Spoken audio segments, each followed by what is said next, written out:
At least mundu atere yo mundu ikito.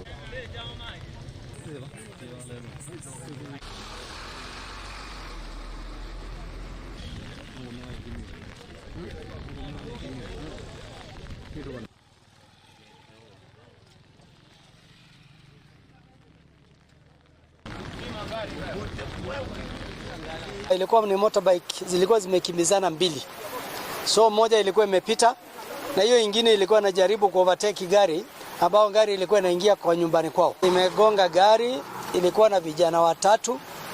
Wawili wameaga, mmoja amepelekwa hospitali. Hatuwajui ni wa pande gani, tunasikia ni wa pande wa Tala. So we urge the government to take the responsibility tutengeneze barabara.